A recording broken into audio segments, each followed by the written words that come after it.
last session of the Rethinking Lab.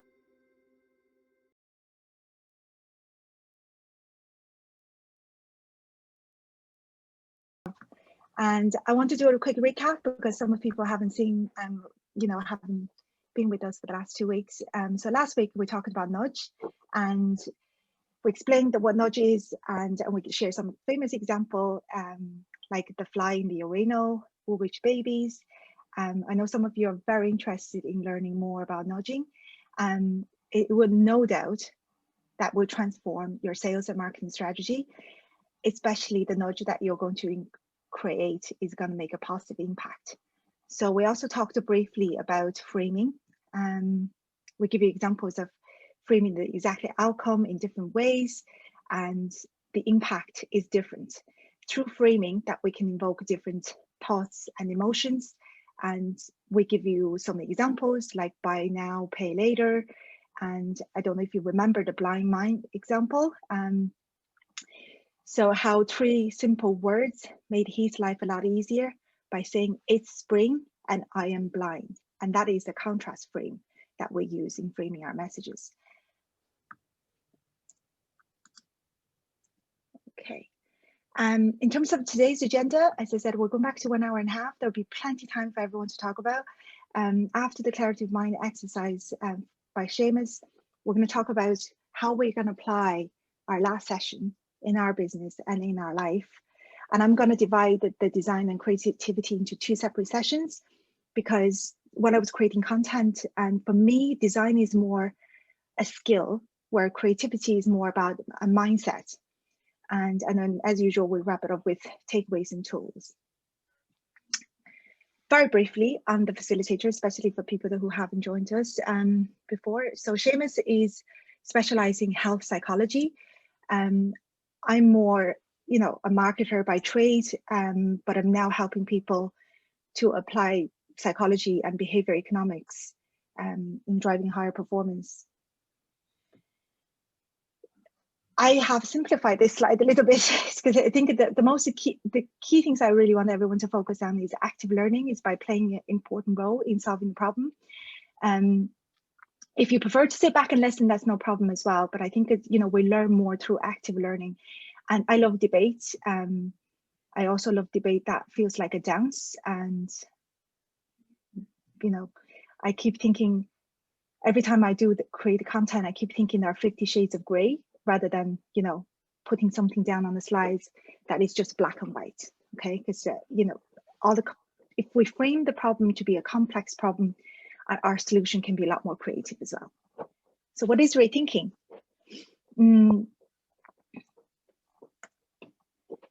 Rethinking is about, if you want, I know this is our last session, but in the future, if you ever think about us, and these are the 3 things I want you to try to recall from your memory, is by being humble to what you don't know, and really, really try to be curious about other people, about other things.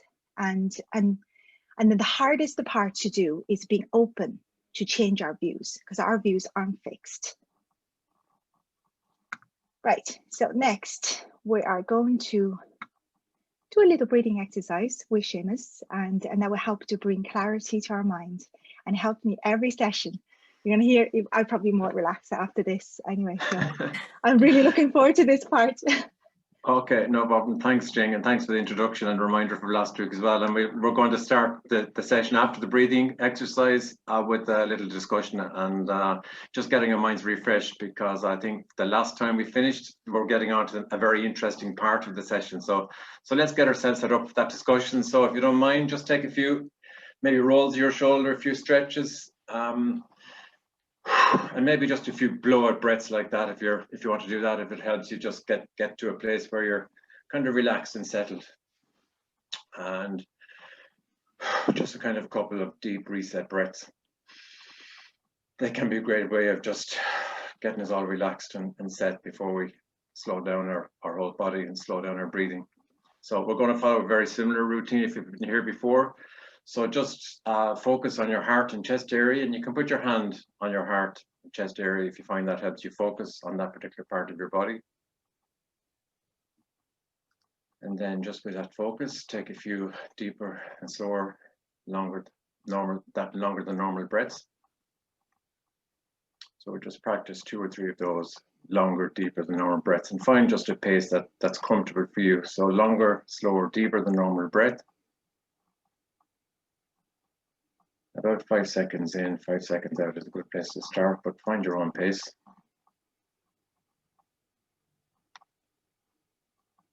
Don't hold your breath at the inhale or the exhale, just nice deep in.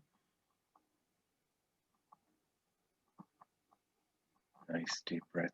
Okay, so we'll just do 2 more of those. So again, this is a practice you can try anytime yourself. So I think sometimes we talk about practicing, but don't actually do. So what we really wanted to, or we're eager to do in these sessions, was just provide the experience of taking that time, that space, rather than just talking about taking time and space, actually do it and experience, and hopefully the benefit you've experienced through that silence and through that slow, deliberate breathing as well. And you know, for me, it's learning how to notice and be more aware of our environment, of what's going on around us, but maybe more importantly, what's going on within us as well, and our inner judge, and quietening that inner judge and intervening on that inner judge, and developing a more compassionate view of ourselves and what's going on within our own bodies. Again, as a pathway to being more creative, to having more clarity of mind, and to helping us set ourselves up for the type of activities that we're reinforcing in the Rethinking Lab, which is around getting ourselves into a space where we're ready to actually think in a more deliberate and more coherent way, I guess. So I hope that's helpful, and I hope you've enjoyed that over the last couple of sessions as well.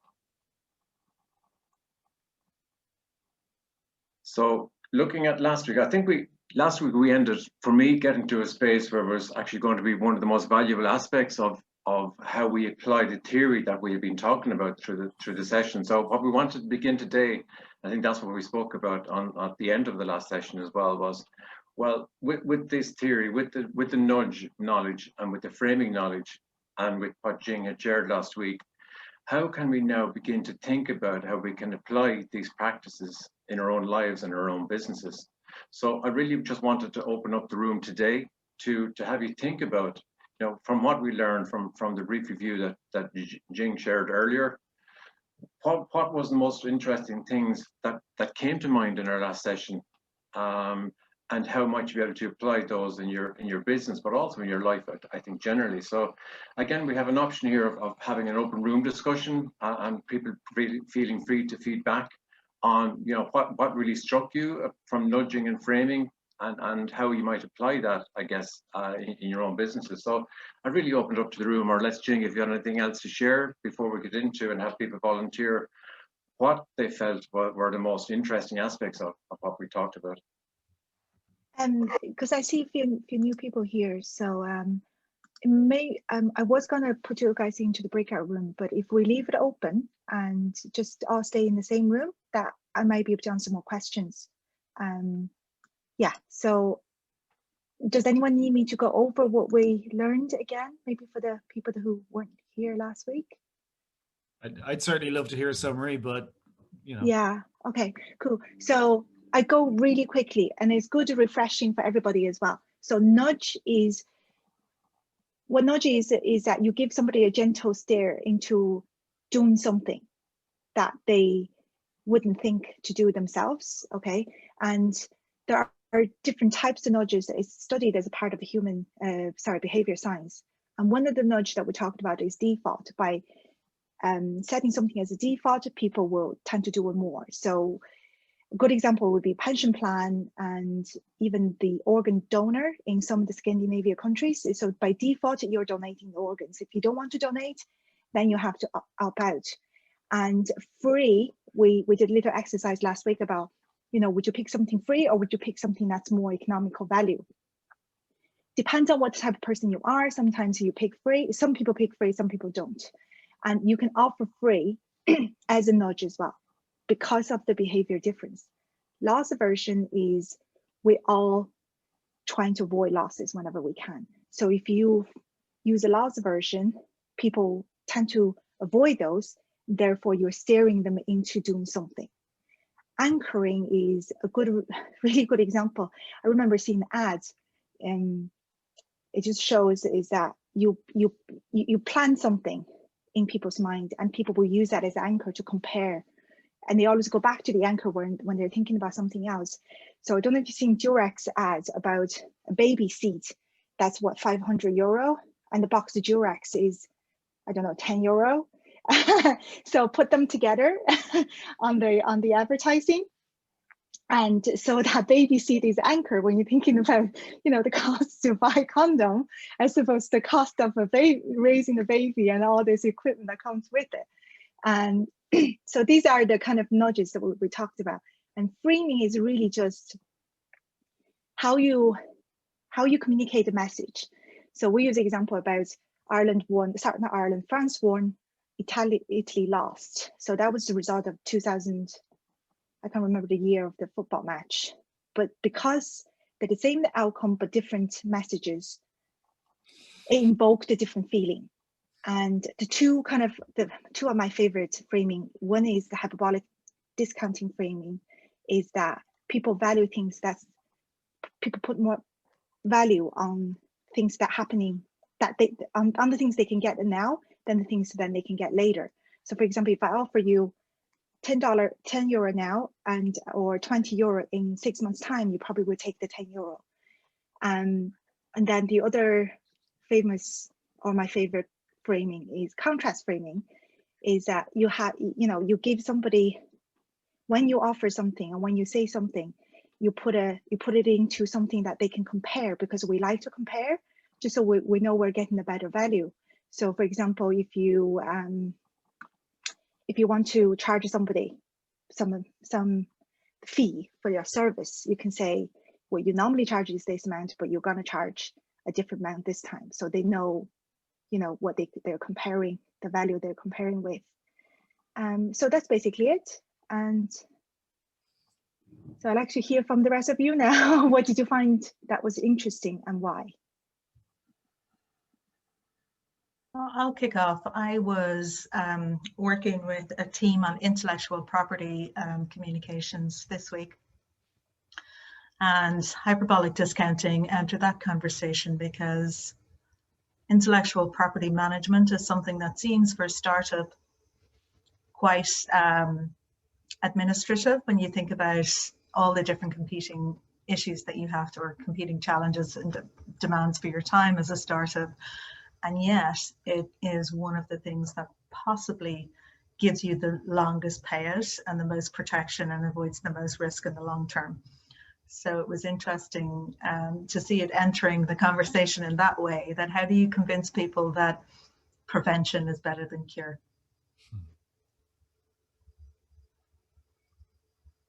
I think that in my business, Joanne, that really brings it home to me, because that's a core part of what I'm doing in my business. It's around taking action now to prevent you having a life-changing event or something worse later down the line.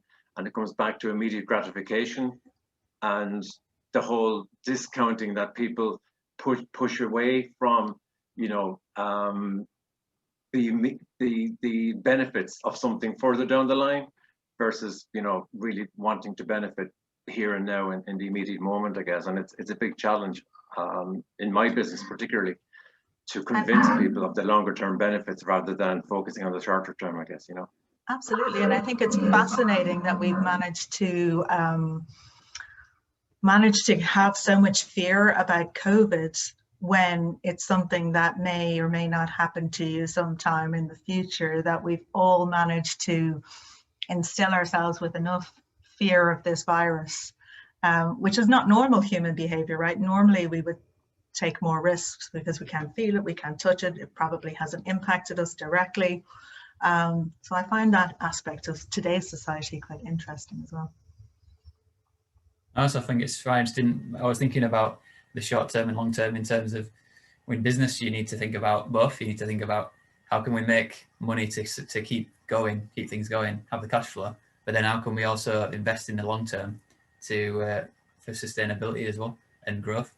So I think that's interesting as well, because even though we might really be tempted about the short term and we like to look at the sales going up in the short term of that sales activation, It's kind of thing that makes me think of Peter Field and Les Binet when they talk about the long and the short of it, and they acknowledge that you need to have the sales activation, but you can activate it, and then once you stop the activation, then the sales drop. But it's not a sustainable thing. But with brand building, it's like a long-term thing that then helps the sales, and the sales helps the business to continue, and they both work together. So that's one thing that came to my mind as well. Yeah, and that's a very important point, because I was going to use that to end the session, but I'm going to tell you now anyway. The reason that the Rethinking Lab isn't a one-off thing, and rethinking is not a one-off thing for you guys, is if you're interested, that the minute we stop managing our cognitive bias, the minute we stop rethinking, we will go back to our old way. We will then let the cognitive bias to control our decision making, rather than we intentionally trying to choose what's right and what's wrong, and actively learning things that will help us to evolve our thinking rather than affirming our thinking. So it is an ongoing thing, and it needs lots and lots of practice. So I'm going to show you, like, I've been doing this for years, but at the same time that I'm still nowhere being, really good myself as a role model, but it doesn't stop me. So I can't see the name actually, so somebody put their hands up. Just give me a second. Yeah, go ahead. No, I think you touched on even on Alice's discussion yesterday of the cactus growing and the plants. That seems to be with me at the moment is growth. I mean, I'd come into this, I got to get the website done. It's got to be, the end point. Whereas actually, have I looked at, we'd say, the people behind the website? Have I given the person who's given me the last job attention? And just I've taken up gardening again, and it is very much, it opens up that mindset where myself, I would have come out of, okay, the second you get 100,000 followers successful, doesn't matter how you get them, just, throw money at it, get it, whatever. And you realize you lose sight of the people behind it and how things actually work, really. Absolutely. And it's not as glamorous. It's usually like you say, kind of getting stuck in the mud and building relationships. That's how really you get work at the end of the day, in my experience. I'm reading a great book called The Master and His Emissary, and it is about that philosophy that's been kind of going on since medieval times in the West. And we'd say there was a split between natura naturans, which is like natures, and it's like every day the plant grows a little, it's organic, versus natura naturanta, which is kind of an impression of, now I've chopped the tree, the job is done, I never have to do anything again. I think I bring that into my work life. Now website's done, I can relax, and it's a fixed point, but I need to look more at the overall process every day of the people behind it. Yeah, you've just delivered one of my slides, which you're going to see later. Yeah, so I'm going to move on, if that's okay with you guys, because we haven't even talked about the design and creativity, which is the main topic for today. So how many people have experience working in design? Just put your hands up, and I know a few already. Oh, okay, very good. David is probably in design as well, because he's, I'd like him to explain, because what he does is actually fascinating. So what do you think I'm going to share today? Oh no. You know? And I hope. Okay, right. So I'm not going to share any of the, teach you how to use Adobe Creative Cloud or any of the kind of the skills that you can learn in your own time. And I'm not going to teach you how to design a website or the history of design.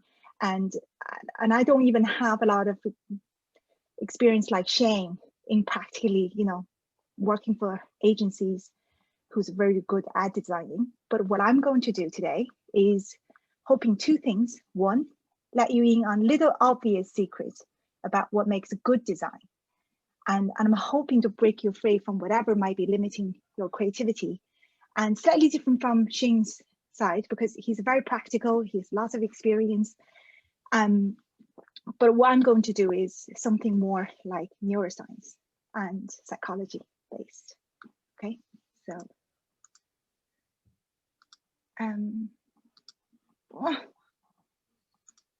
reaction time. So what can you design?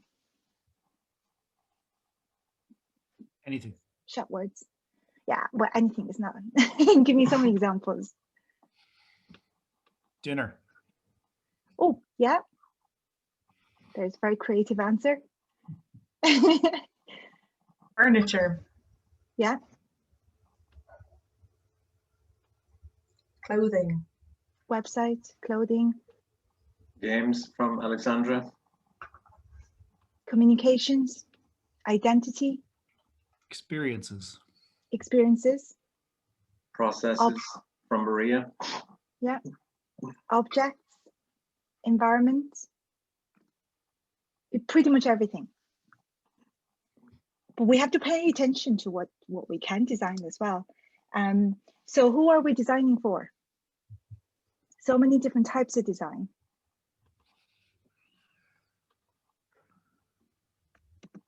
People, humans. Yes. Everyone can predict my slides now. That's good. So us well. all these different designs is that they all for one target, which is human race. Okay, design is evolving at very fast speed, but human is not really. So we're not evolving as fast as other things around us, like technology. So the secret for good design is very simple. Good design is useful to humans and itself is in sync with human behaviors. And then what are the other things that you guys have learned from the sessions about human and human behavior? Humans are irrational, right? We're not very good at telling what we want, what we need. And human behaviors change. A very good example is how technology has changed our behavior. So good design has to change with the behaviors. I think Alexandra has a question, so maybe I get her to ask the question first before I continue. I think she's on mute today, so she might ask. Hi. There you go. It was not a question. It was before. I didn't know it didn't lower the hand when you asked if we had experience with the sign. Sorry. Okay, sorry, I actually missed it because sometimes I don't have my gallery view when I'm sharing the slides. So I tend to miss people. So Seamus can help me out. Sure. Do you want to share now? Because we're not that far into the next slide, or you can leave it till later. No, it was, you asked if we had experience and to raise our hands. In design. Oh, all right, I raised, okay. Didn't lower, sorry. No sorry. problem. So you do, great. And I have a little game to play with you guys, just like last week, right? There's no right or wrong, and don't feel bad if you don't get it or feel like I tricked you guys, and I'm not trying to trick you guys. So a good design starts with idea, okay? But I'm going to share some of the ideas here, and I'm going to ask you guys to tell me if you think it's a good or bad idea.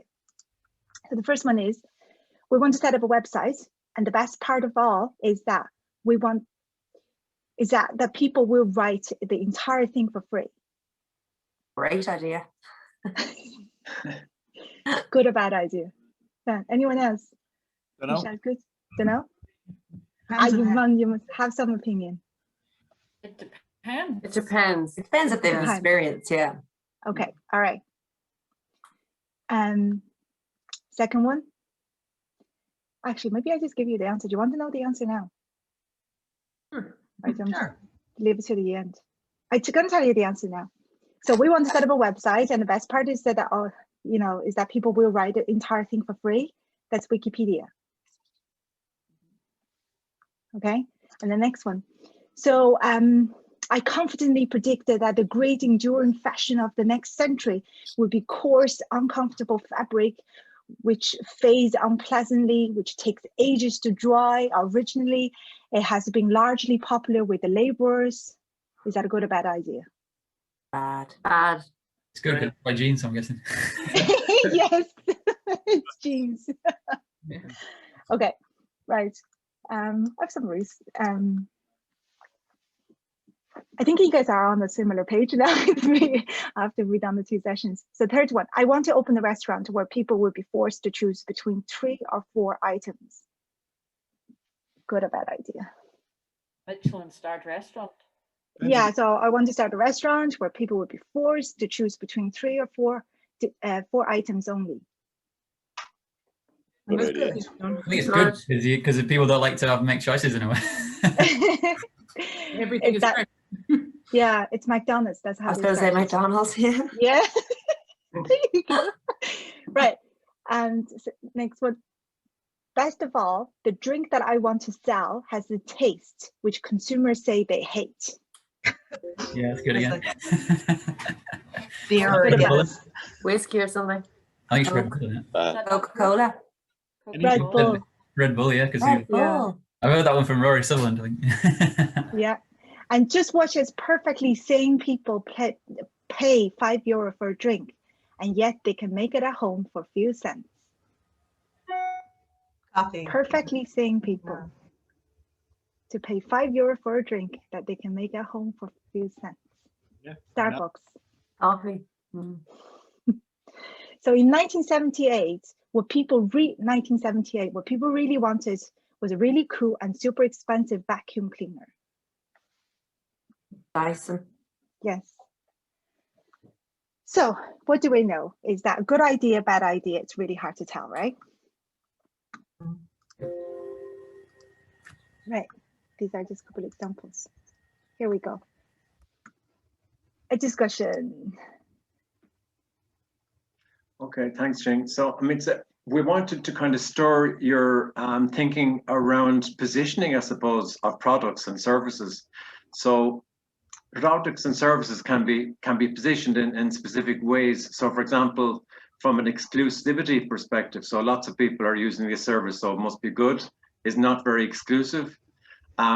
And then on the other side, people may say, well, listen, I want to be unique. I want a high cost, high quality product, even from a perception perspective. So not many people are using this service, so it must be good. So it comes back to pricing. This comes back into so many years of business, I guess. And we're interested in stimulating a conversation in which one you think is better for your service and why. So are you interested in exclusivity and branding and positioning your product as a high quality, high cost service versus no, it's a numbers game and I want to get people actually who are purchasing my product. So create once, sell often type of service. So again, any views when you're thinking about your own particular business, how you might begin to position it from an exclusivity perspective or more across a numbers game perspective?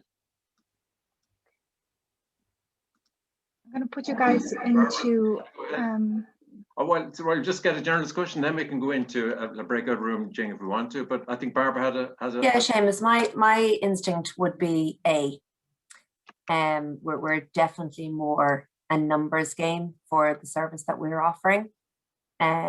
So we just need to have those bums on seats, on desks full, and it would be wonderful to have a waiting list of people trying to get bookings. So I would be going for A based on that.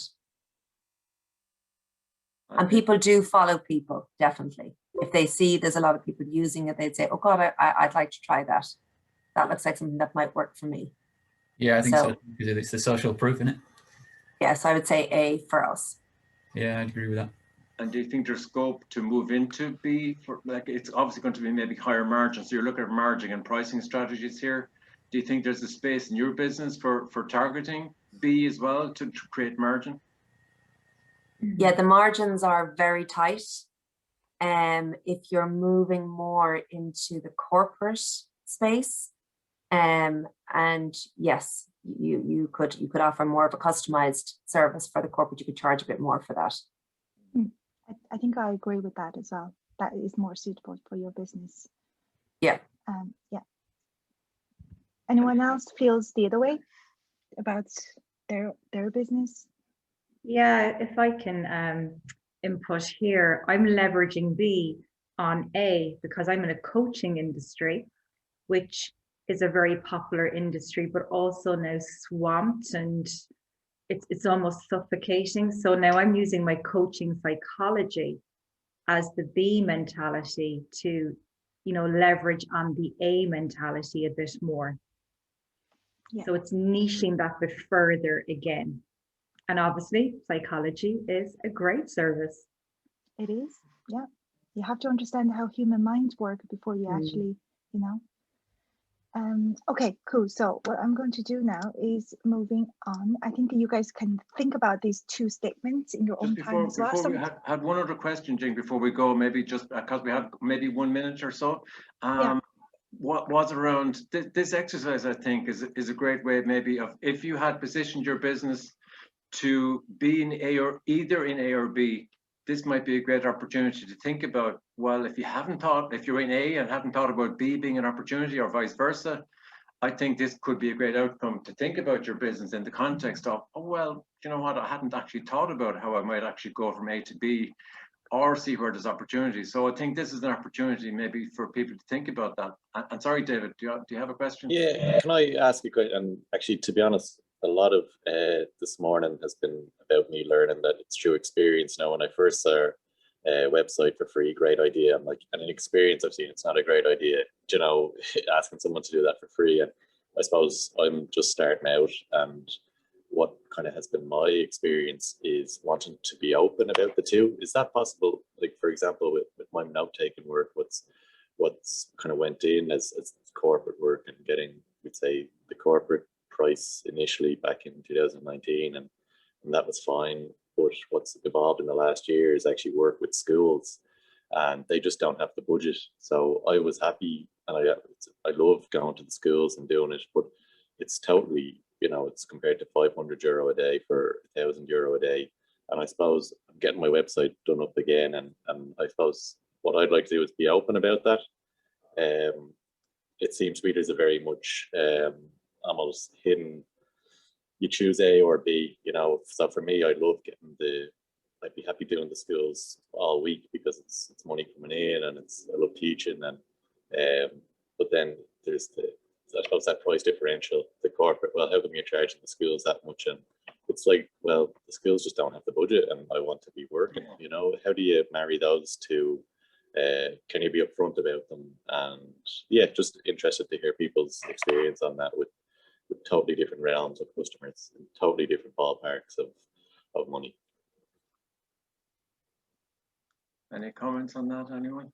I think that's really difficult if they're exactly the same product, right? But I think you just need to look at it and understand, is it exactly the same work that you're doing with the two clients, and where's your value driver? For the schools, it's probably quite obvious where's the value driver, but with your corporate, how can you differentiate your offering so that then you have a very clear value proposition that is slightly different from your schools, but a similar type of product? And it's all about the customization of your service and your product, which although might be quite similar to you, it's how you portray that as a different product to your clients. Okay, thanks, Alison. Food for thought there.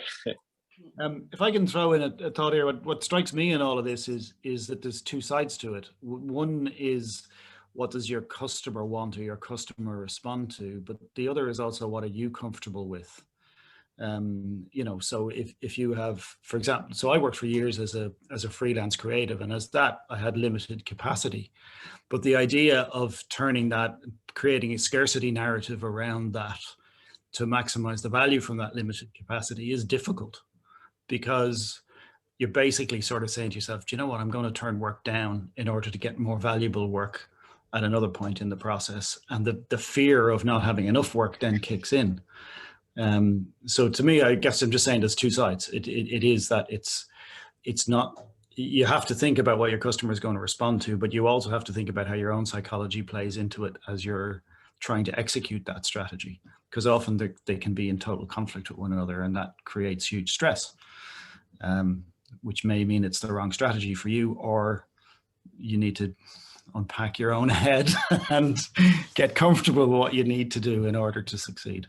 Yeah, and it's an iterative process as well. I mean, it's changing, you know, and then things are changing so rapidly all the time. And I think that's the point, I suppose, where we're driving around this, was around the ability to be agile and flexible, depending on what's going on within your own business and generally outside your own control, I guess, as well. So, I mean, so that's why it's good to not pigeonhole yourself maybe into A or B, but be open. And this is all part, I guess, what Jing and I have been trying to, I suppose, facilitate through these sessions, is looking at different perspectives and be open to different perspectives and taking advantage of these changing dynamics, I guess, you know.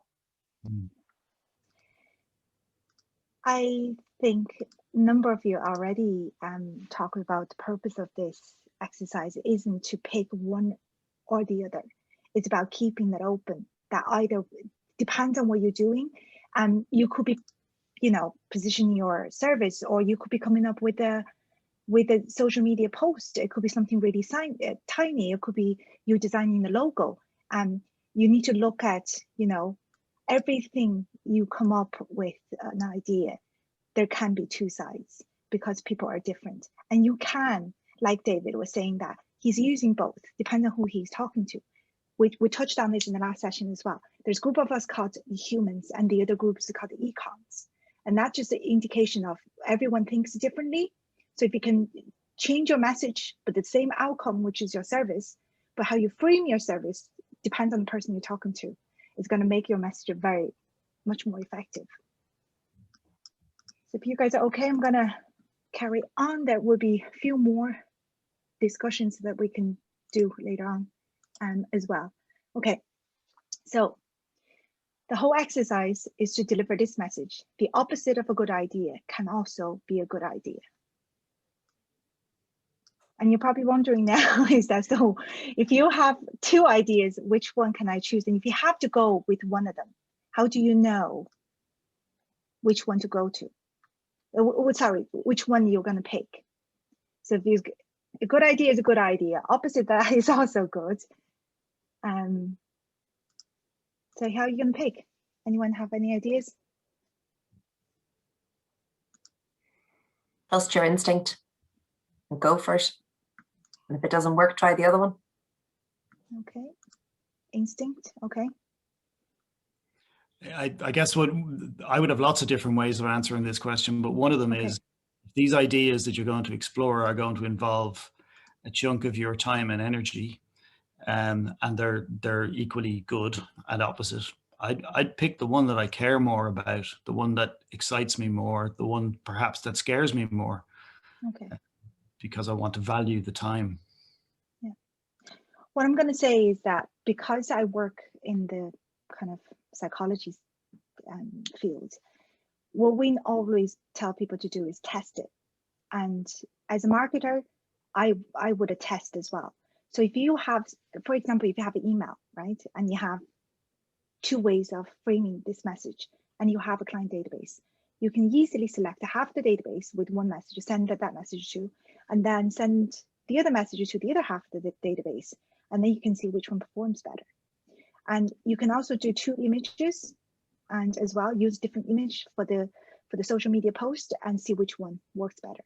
And I think we can only learn from doing this, and you need to test on real humans, because our behavior change, our mind change, everything changes. And I know it's complicated, but if something's really important, I just like to bring in that element of testing, which is what I think is very, very useful. The A and B testing. Yes, it's called A/B testing in the marketing sense. Yeah. Okay, so next the lesson, I'm going to start with this famous experiment. A gourmet grocery was introducing a new line of jam. So they set up a table with 24 different types of jam and offered the samples, and 60% of customers stopped and tasted. Okay, and the next day they set up a table with 6 different types of jam. 30% of customers stopped and tasted. So which one do you think that bought more jam? Which group of customers?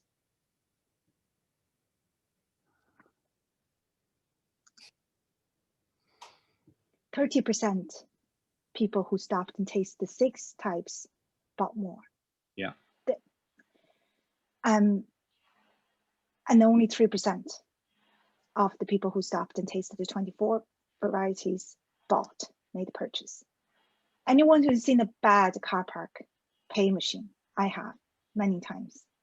I have no idea where I put my credit cards or parking tickets, and there are just way too many buttons. There are like a few different keypads. Anyone who's seen a really bad website? I know I have. bad presentations. They're full of diagrams and boring text.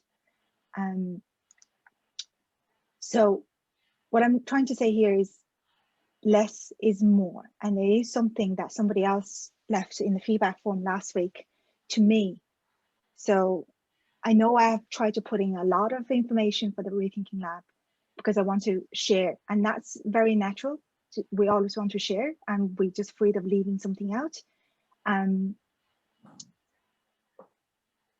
I don't know about you, but I always wondered, why do things end up in my bedroom? So it's just constantly, every couple of days I have to clear things out. And how do I bring, my husband and I keep bringing things into the bedroom, like books and tools and everything. It's just, and then I was reading something and it says, adding is just a natural human instinct. We like to add. That's why our wardrobe is always full, our cupboard is always full with the food, but subtracting is not. So it requires a lot more effort to get rid of or making the less than making the more. And I have some examples, a case study here.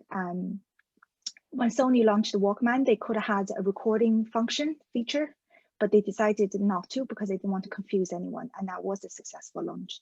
If they had included, people would have been confused of what this thing was doing. And McDonald's removed their cutlery, and it's sort of nudging as well that, you know, they were changing people's behavior, how to eat, but at the same time that made it simpler. Twitter, 140 limited character, that's how they became fame. Starbucks, for the first decade, they didn't focus on food, only coffee. I know you guys, a lot of you probably are better than me than when it comes to less is more. So that would be something that we want to talk about next. Yeah, and just on that pointing, in my own example, I guess in my business, and again, even in my corporate life before I set up Powering Health, my manager, one manager in particular, we used to always have a discussion on, Seamus, less is more. And when I'd be trying to present something and there's too much data, too much detail, and just keep it simple, basically. So I think that's the message I suppose I want to facilitate in this conversation. And in Powering Health, when I began, I had a plan to change everyone's lifestyle. So, you know, the 4 big pillars of diet, exercise, stress, and sleep. But now I'm really honing in more on stress and stress management and response to stress. So again, that's another personal example of where less is more. Rather than boiling the ocean, really hone in and figure out where is the value, and what is the value of what you're actually delivering and offering. So I suppose I wanted to throw it out to the room here. In your own business, can you think about examples of, you know, and maybe comment and share with the room where you can apply less is more in your business and in your lives, I guess, as well, you know? I was just thinking context matters as well, I think, because in some context, I think there's also a difference between less and simplicity too. So I think to keep things simple is good, but then it doesn't mean that the quantity is going to be less. So for me, I think that's important too, to think the distinction, and also like the context. So like, I think it's good to keep your product simple and think about less is more in the product. But then in terms of the communication, it can actually be quite a lot. So like, for example, copywriting, you can actually have a lot of copy, but then it's designed simply, because the more copy you've got, the more it addresses objections. So I think it can be good to have long copy, but then so that's not necessarily less, but it's simple. So I think the idea of simplicity for me comes through more. And the fact that we can only process so much information, right? So what is it? We can only hold around 7 different sets of information, simple sets of information in our working memory at any one time. So anything more than that, and typically more than 4, will just overwhelm us. So when you're trying to communicate what you offer to the market, it has to be so easy. I mean, Peter often says, Peter Turley, that you need to speak as if you're talking to an 8-year-old. And I know when he said it first, we all kind of laughed and went, "Oh no, you can't assume that everybody is, you know, completely ignorant or, you know, innocent of the facts." But yeah, using acronyms and stuff like that actually make people think can prevent people from buying or engaging with your product. I think Donald, you had a comment? Yeah, I'd like to go back to the jam. I think it's a great example of where there was more choice, people sampled more, but they bought less. Mm-hmm. And the reason I'm going back to it is why? And to say that less is more is perfectly good, but I'd like to dig into why the people with the more choice had more samples, less choice had more purchasing. And I guess I'm suggesting is that the reason people bought more was because they had less choices to make. That might sound obvious, but I think it's worth looking at. Sampling had less commitment, so that attracted more sampling. But the other one had less choice and was therefore simpler to process. Do you think that's the reason why people bought more of the fewer choices?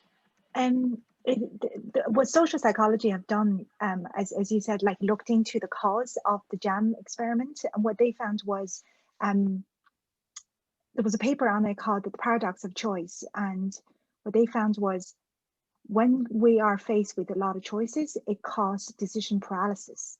Mm-hmm. Yeah.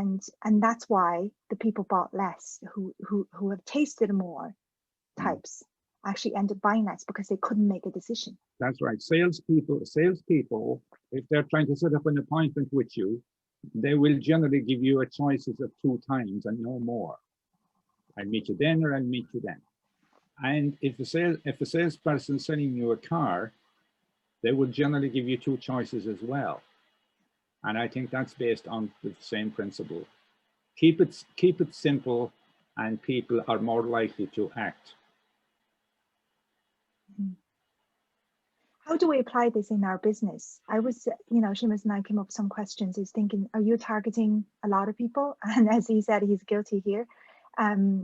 So, when we started this, and we want to target everyone. When we start a new business, we don't know who we want, but we are narrowing down as we go of who are our ideal customers. And are you offering everything? And I know for Barbara and Carolyn, and you guys are very friendly, and you couldn't do more for the customers. And I remember one of you kind of said it to me, saying that, when customer comes and you say, what can we do for you? Tell me what you need and we give it to you. Is that, can you evolve that a little bit? I wonder. And can you offer less but more specific? And maybe that will connect with their needs a little bit better. Maybe people like, I don't know. I think that this is where the testing coming is that if you do everything for them, or you do what they need the most, maybe you get the customers who really want your service. And you can have, what about the website? I don't know, few, David? Yeah, no, I suppose. I was actually just about talking to you and your website. So there you go. Yeah, no, I suppose for me, what I've really learned this year is an exercise in humility.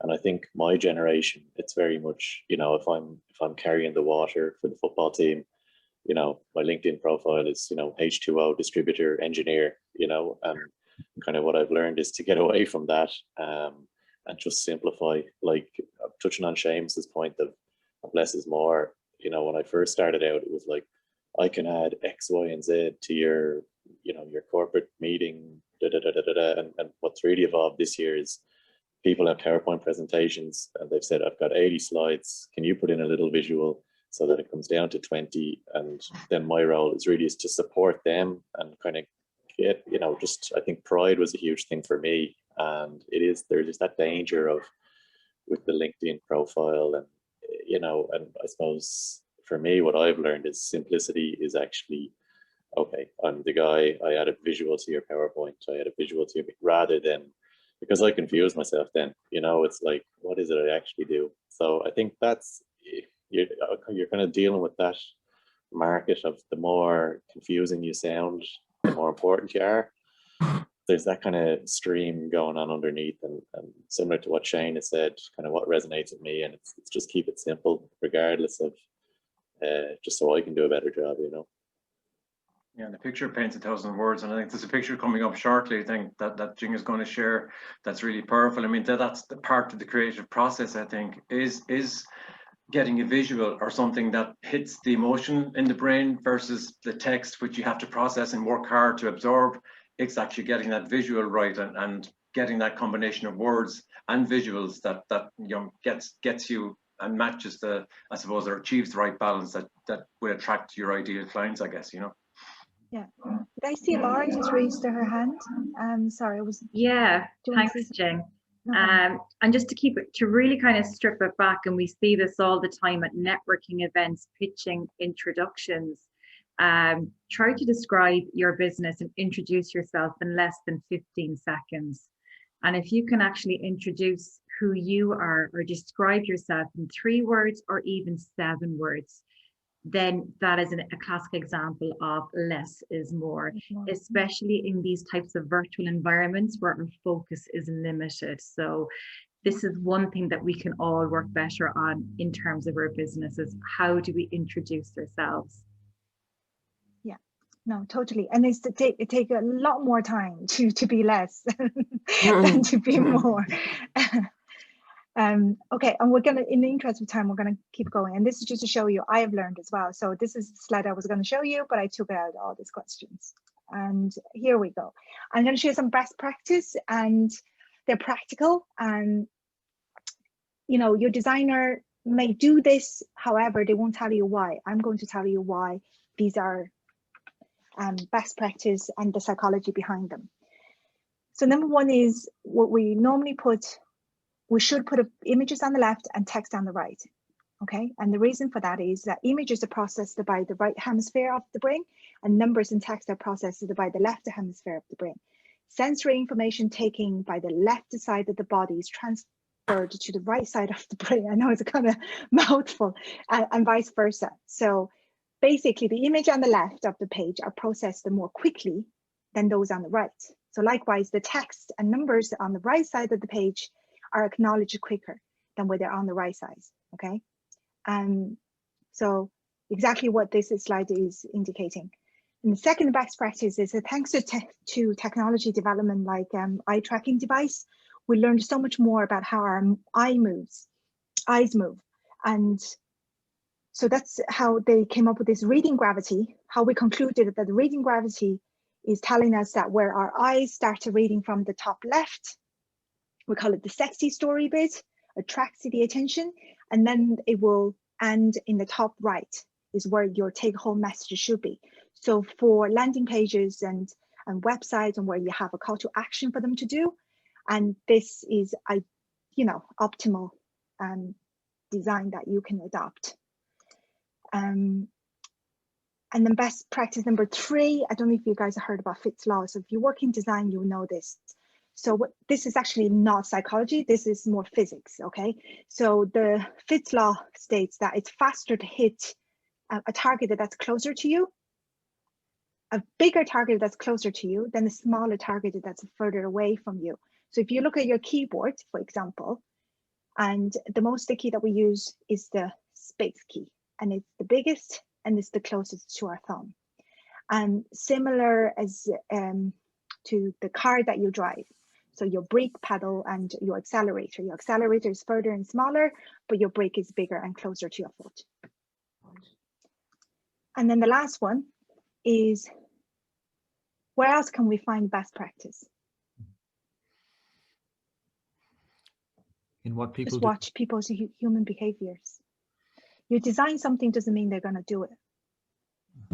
And they will figure out some way that they want to do it. And this is the best way to look at it. And then back to the good design is that, you need to be in sync. We need to be in sync when we're designing something, in sync with the user's behavior and user's experience. I'm just going to stop here, and in case anyone else wants to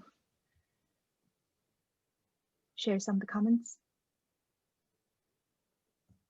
So 4 best practice, and there are plenty more. It is something that you can easily apply.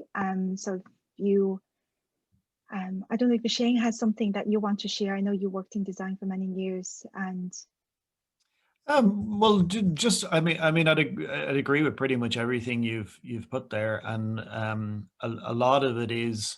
I mean, one sort of anecdote is in an ad agency, I'd be the visual person, and I would always work with a writer. And at the start, I was quite sort of, okay, I've been trained in graphic design, I know how to do this, so I'd set about applying all the things that I'd learned. And then after a while, I realized that there was something really curious about when my copywriter would scribble a sketch for an ad, that, you know, it would necessarily have some kind of layout hierarchy to it. And initially I used to ignore those and just go, right, I know how to do this. And then after a while, I started looking at them and going, what if I do it the way he did it? What if I just copy his instinctive design rather than imposing how I think it's supposed to be done? And I found that a lot of the time that led to somewhere much more interesting, because what he was trying to capture was what's important. You know, so the important things were bigger, or the less important things were smaller, or relationships between things. These words are beside this part of the image because it relates to it. And he was doing that instinctively as a storyteller, not as a designer. And so basically, I guess the one thing I've learned, and I saw it interestingly, this guy called David Carson's a very famous designer, and there's a lot of his stuff has been popping up on my feed at the moment. And his view is that design is just observation. You know, if you look at the world will tell you how to design things. And training in design is just somebody trying to codify that into things that you might find useful, but they're only ever starting points. And I think the slide you had where, you know, somebody cuts across the corner, that is probably the most striking thing to me in all of that, which is, if as soon as you think you know the answer, you don't. That image of the person taking the shortcut is mighty interesting to me. I'll tell you why. That man, in all probability, almost certainly would not take that route unless it was already well trodden. I see it in my own neighborhood here. Only the shortcuts that are already well trodden, where there's a path, will people take. And I'm one of the few exceptions in the neighborhood, I think, that will walk across grass even though there's no beaten path. So some people had to do that before he did it, in all probability. I'm not sure what the message is here, but it's an observation that's totally clear to me. Yeah. And in a nutshell, I'm saying that man would not have taken that shortcut without a path already being there.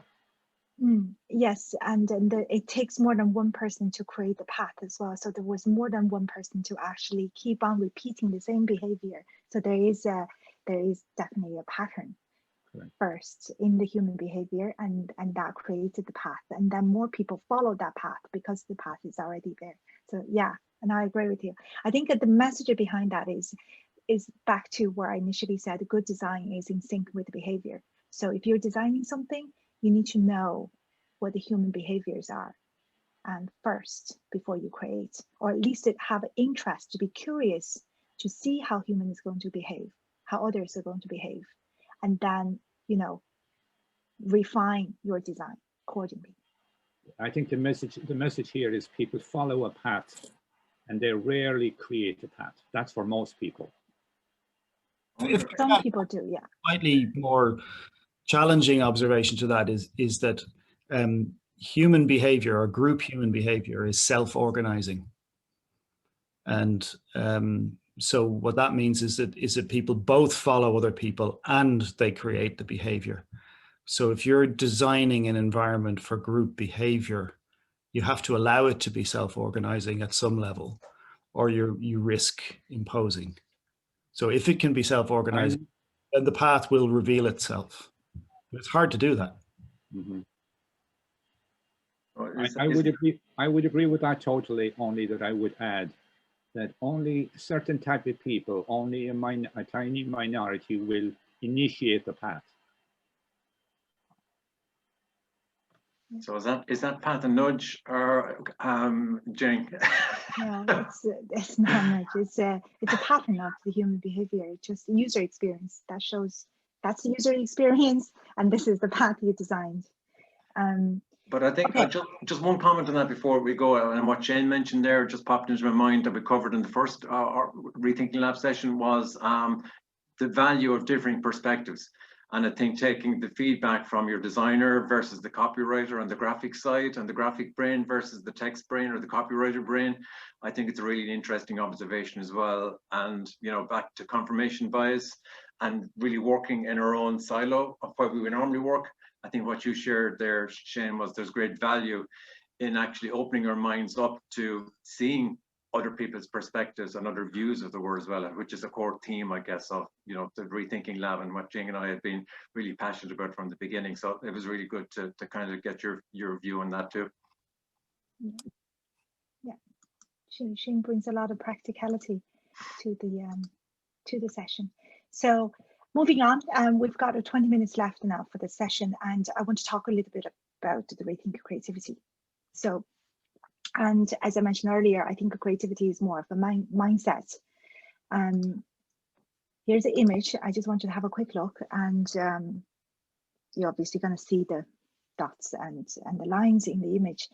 But if I tell you these dots are our IQ, which is our ability to acquire knowledge, what do you think our brain is doing during our creative activities? Traveling down those superhighways very fast, connecting dots. Connecting dots. So if we're connecting dots, is creativity inherited or learned? Both. Both. Wow. You mean born when you say inherited? Is that what? Is it genetic or is it learned? IQ is genetic. You can change your IQ,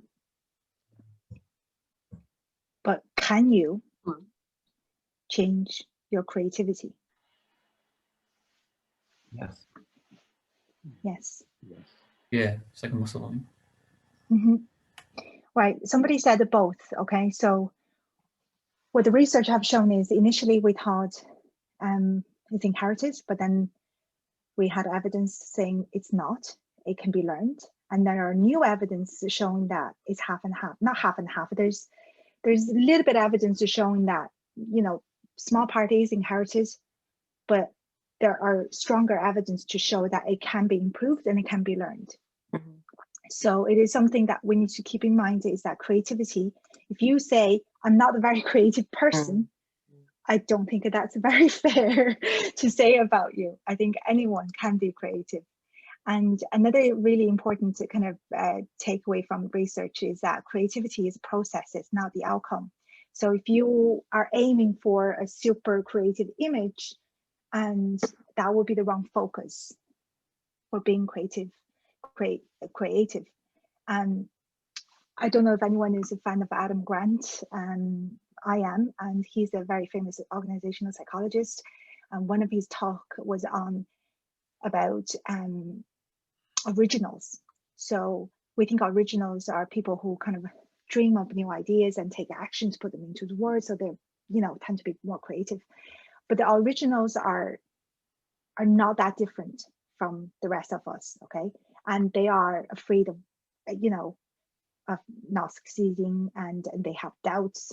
And most importantly, they procrastinate, and they have lots of bad ideas before they get a good one. So when you are, if you're like me, who's the kind of a quick starter, but slow to finish something, I procrastinate pretty much on everything that I do. And it can be indication that you actually are creative, because the best way to be creative is to take time to improve on this and go through this process. First you think it's great, and then you're like, no, it's not really, it's crap. I am crap. And then you know, and then you think, if I make these changes, I might be okay. And then eventually you get to a stage, this is awesome, okay?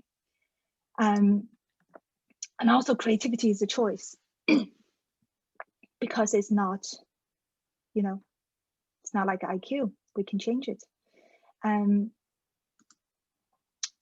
So next, I'm going to go through some images with you, and you can tell me what you see. A ghost. Yeah, ghost, I think. Alien. An alien, someone suggested. What's this? A mushroom. It's like a Okay. stick on fire. Yeah, and this? Data. Yes, yeah. Okay. Keyboard. ASD. Yeah. And do you recognize this now? E. Yeah. Mm. So the message here is that the scientists and artists of all types, the difference between them and the rest of the people is that they are the word noticers. They observe and they pay attention to everything around them. So an artist and graphic designer will look at these, a worn out keyboard, and the way that this has turned out, because you know how many times they press down the key, they look at that as the inspiration and something very interesting. They're curious about these. And some of the experts, creativity experts, would say that true observation is a great way to start being more creative. And it just involves us to pay more attention to the detail that's around us, okay? And take extensive notes in different formats, different like multiple multimedia formats. And I come across as somebody who always carries a notebook, like a mini notebook in their pocket, and they write down everything. And he was the best graphic designer I ever had, because he never stopped taking notes of all things around him. I'm going to just stop. Oh, actually, do you know what? I'm going to go to the next best practice slide, and I'm going to start talking about the discussions. So what I have put together, these are the best practices that from years of working with a graphic designer. So how do we be more creative with that? We're really curious, and I keep bringing back to the curiosity. Observation is what the experts saying, that start observing when you're drinking a glass of water, when you're doing something, and you pay attention to the taste, the color, the movement, the sense, and just pay attention. You know, you get inspiration from everything, a lot more things. You become more creative that way. And bring the notebook. That's a very practical advice. Write everything down. Science have told us that as the most creative time of the day is the 20 minutes after we wake up. So if it's something you wanted to think and do, use that time. And if you procrastinate like me, it can be good for creativity as well. Because it gives us, leave the window open until the last minute. And use the logic as tool, not rule. Because as the game have indicated, that the game that we did earlier, that if logically some ideas don't seem to be a good idea at all, but they are. And again, humans are very irrational. So rethink is another good practice, I think, for all of us to become more creative. So I'm going to stop sharing now. Sorry, Seamus, there is another slide. I know somebody said stop switching from the last session. I'm still switching. Apologize. Okay. Before we do this, Seamus, do you mind if I just ask everybody to give some feedback on the creativity session first? Yeah, okay. No problem. There we go. So what did you think of that? Yeah, it's funny because I was thinking of curiosity before you mentioned it as well, because you were talking about observation. I was thinking before that is the curiosity that then leads you to the observation. So it was in the next slide. I was like, aha, there we go. You must be a behavior science fan as well, or have you studied behavior science? Yeah, because some of the stuff that you mentioned, I've heard from Rory Sutherland as well, like some of the examples. Yeah, I did. I used some. I better not say anything here because I don't know the answer from on cheating. Yeah, I like that point, Jing, on the guy who was always taking notes. I know, kind of reading Da Vinci's biography and fantastic ideas, but struggled to finish things, and he'd be taking notes all day, looking at nature, and that's something I've brought in. And yeah, I really enjoy that. Thanks for it. You've kind of crystallized what's going on there. Yeah. Okay, cool. So what I'm going to do now is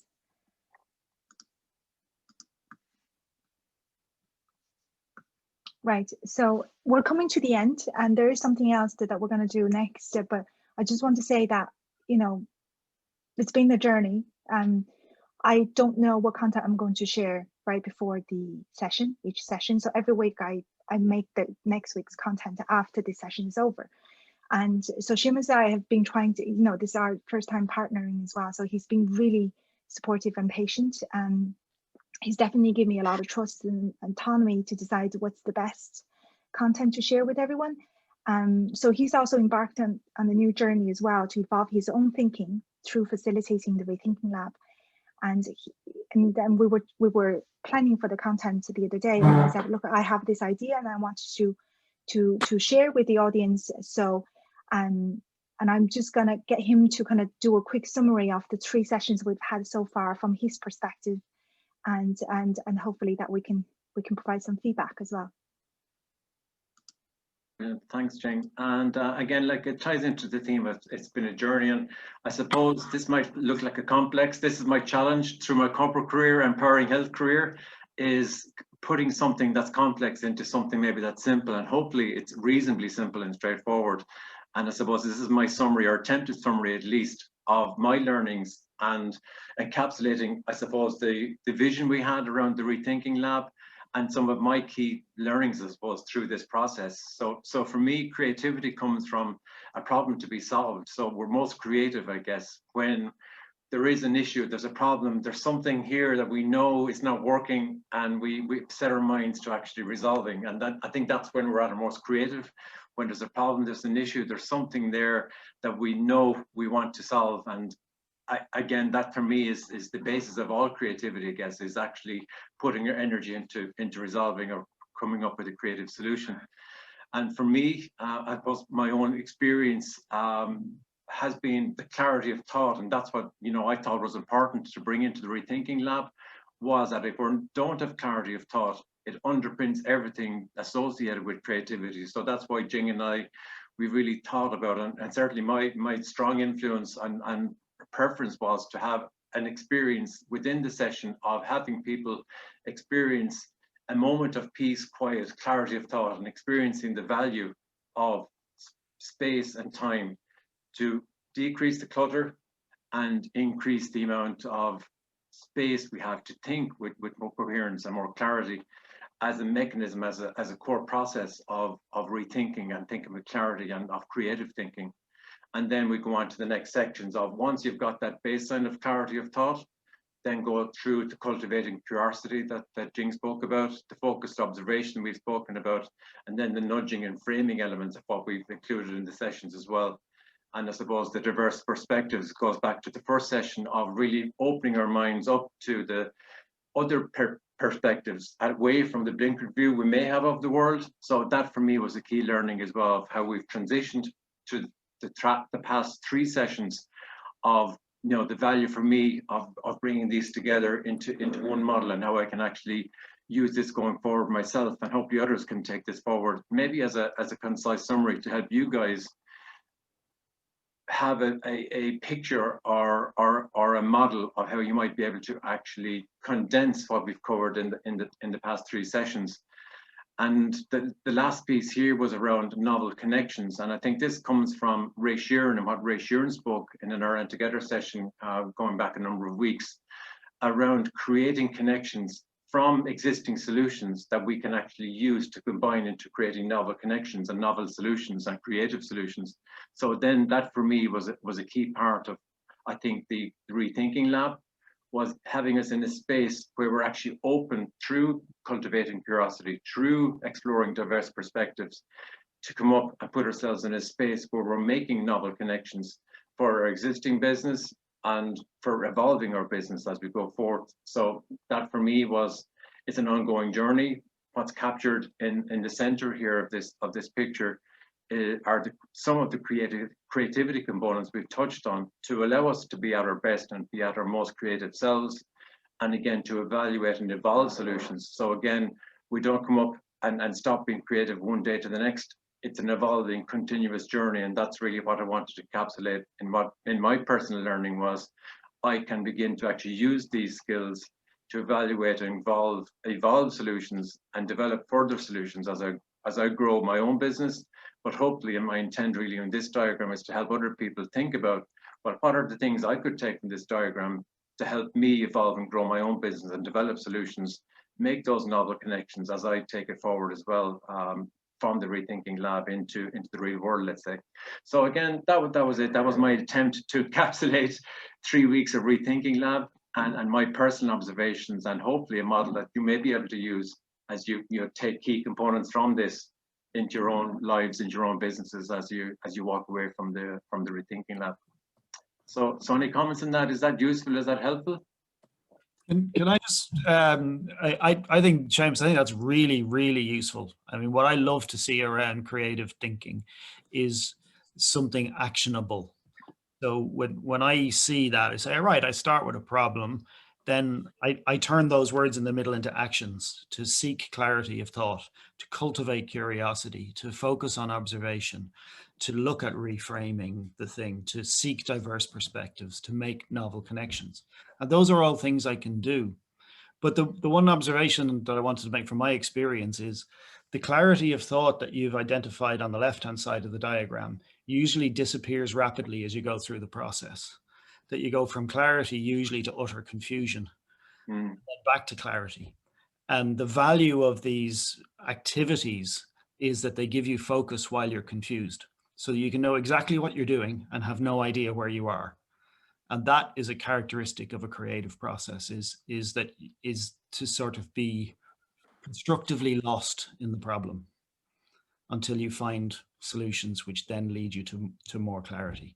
And the only reason I just wanted to make that point is that for people who are maybe unfamiliar with it, if you think you always have to have clarity of thought as you go through the process, it won't work. You have to embrace the confusion in order to get the clarity back. Brilliant. Thanks, Shane. No, thank you. I think that's great. I'm definitely going to use that slide. Any other thoughts, guys, from your own experiences? Is there any areas that particularly resonate with you or not from that diagram, or areas you think you can apply in your own life or your own business out of what we've discussed, or any triggers there? I would say being reasonably comfortable with not knowing, being reasonably comfortable with being uncomfortable. I mean, it's very much what Jane just said. To be okay with what we normally are not okay with.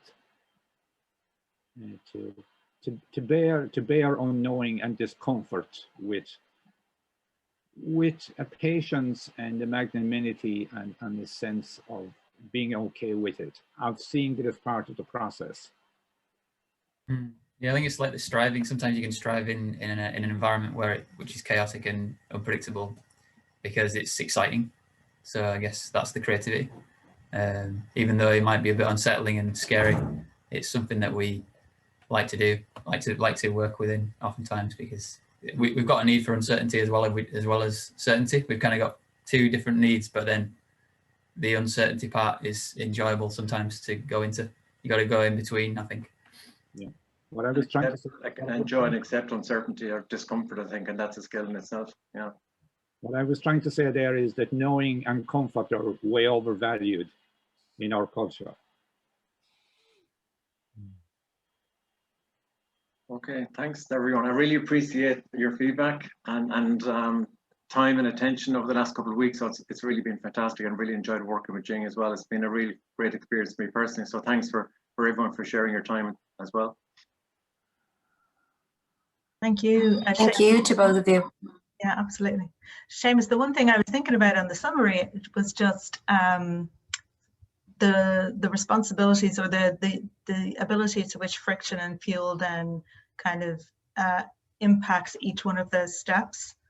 So if if you are energized, for example, by persuasion techniques, that's something that you're really interested in, then you will lean into the nudging much easier. Or if you're energized by blue sky thinking, then the curiosity part will be really strong for you, but then you'll feel that friction when you get into the kind of focused observation, or that might feel effortful.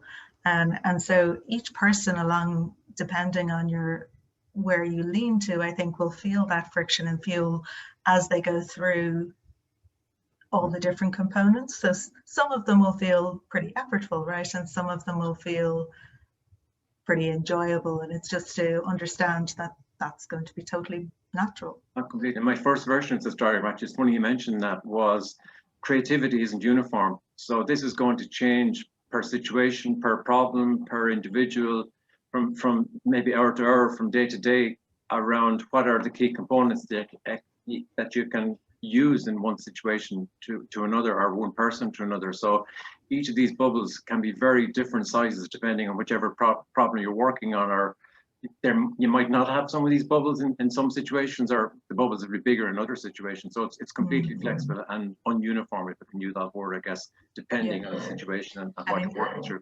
Each bubble will have, like, if you think of it like a little battery with, you know, green power, red power, some of them will like charge up the green power and some of them will, you know, deplete the red power in some ways. And hopefully by the end you stay charged.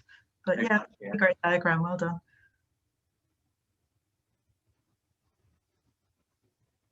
So Jing, you want to wrap it up? You're on mute, Jing. Sorry, guys. What I really like about this is Seamus is taking his own views on the Rethinking Lab and came up with this himself, and we did talk about it. And I guess it's just, I hope that, you know, some of you will do something like this as well, by thinking about, you know, what goes into these components that you can then apply in your thinking going forward. So just a quick wrap up, and you know, we are already, we're 3 minutes left. So quick takeaway of today's session: what is a good design? And remember, opposite of good ideas can also be a good idea. Less is more, practice more. And creativity is not genetic, like IQ. It's a choice that we can make. And some of the tools that I share with you is that, you know, where do you put the image and text? Grading gravity tells us that we should put the most important action in the bottom right. Fitz law means if you want people to do something, make it bigger and closer to them. And it applies when you make your mobile phone version of the website, and think about where your thumb can reach and what's closest to your thumb, and put the button there. And user experience, which is the one that you guys liked a lot, I think, is the new path on grass. And true observation is something you can start straight away, and it's very simple to make you more creative. And then back to our slogan: you're aware because you care. And that's the whole reason we set up a Rethinking Lab. It isn't just gonna transform everything, but it's just making you aware. And then now the job is yours to do whatever you want to do with all the content that we have we've shown you. And I think that the last, what was I going to say? And I just really wanted to share our sincere thank you to all of you for lots of things that, from my perspective, the opportunity allowed me to share, for the trust that you've given me, the trust in the content that I presented, and the feedback that you've given me as well. And thank you for showing me your will to rethink, because I didn't know if anybody's going to like anything that I created. And so, you know, for that reason, I think you have transformed me and made me rethinking a lot of things as well. So I hope the takeaways are going to be useful. And as I said, this is ongoing things. The minute we stop to manage our own bias, and we will go back to our old way of thinking. So this is by no means a quick fix or secret weapon to immediate success, but it's an important start. And I'm always going to be on the Ireland Together platform. So if you have any question in the future for me or Seamus, you can always reach out to us.